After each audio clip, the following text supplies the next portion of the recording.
Sinadyang hindi dumalo ng ilang minority senator sa ikalimang sona po ng Pangulong Bongbong Marcos Jr. bilang pagpapakita daw ng kanilang protesta sa administrasyon.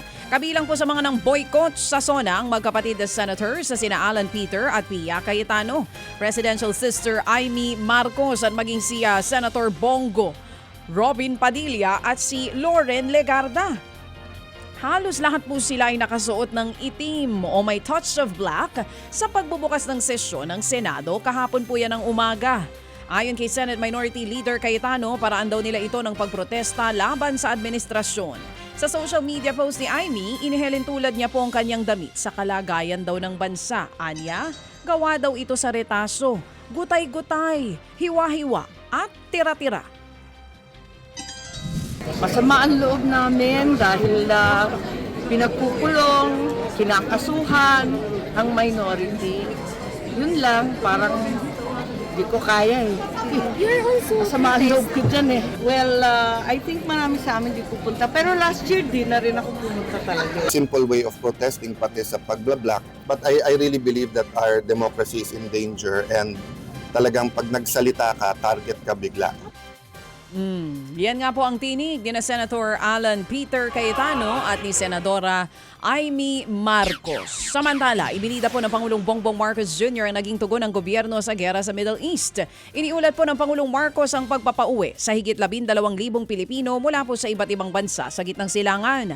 Mahigit 140,000 OFW naman ang nabigyan ng tulong, kabilang po ang pagkain, tulong pinansyal, pagpapagamot at masisilungan. Kung magugunita, nagdulot din po ng pagsipa sa presyo ng langis sa bansa ang digmaan sa Middle East. Kaya inilahad ng Pangulong Marcos Jr. ang pagkuha ng Pilipinas ng alternatibong supply ng langis. Nakipag-usap pa rin anya ang Pilipinas sa Iran para puligtas sa makapaglayag sa Strait of Hormuz ang mga tripulanteng Pinoy. Isa rin po sa pumukaw sa atensyon ng marami sa SONA ang inanunsyo ng Pangulong Marcos Jr. na pagsasagawa po ng rocket launch test sa Pilipinas sa taong 2027. Magsisilbi daw kasi ang Cagayan bilang host para sa kauna-unahang spaceport ng bansa. Ba, okay to ah. Sino mga sasakay dito? Kasya ba sila lahat doon, yung mga nasa batasang pambansa? Makikipag-ugnayan daw ang Pilipinas sa isang South Korean aerospace company para rito. Ay, hindi nyo nga mapapaba yung presyo ng langis? Gusto nyo pang gawin ito?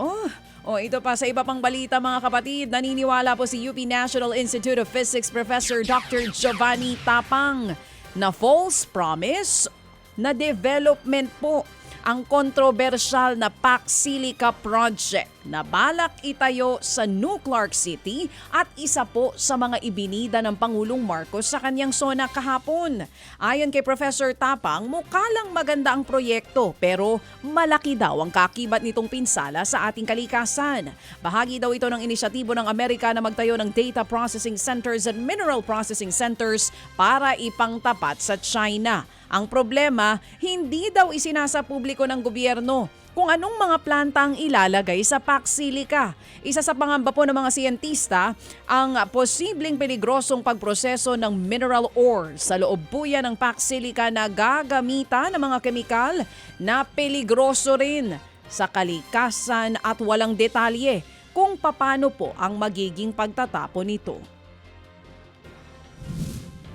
Hindi nila alam ngayon kung saan nila itatapon yung kanilang mga waste nito. So hindi lang siya usapin ng kuryente, hindi lang siya usapin ng water, usapin na rin siya ng waste. At itong lahat ng to, magtataka ka, paano nasasabi agad-agaran ng BCDA na pwede at okay ito, hindi naman nila napasasabi kung ano yung laki, kung sino-sino yung pupunta dyan, at kung ano yung mga effects na dapat i-consider ng BCDA bago sila pumasok sa ganito.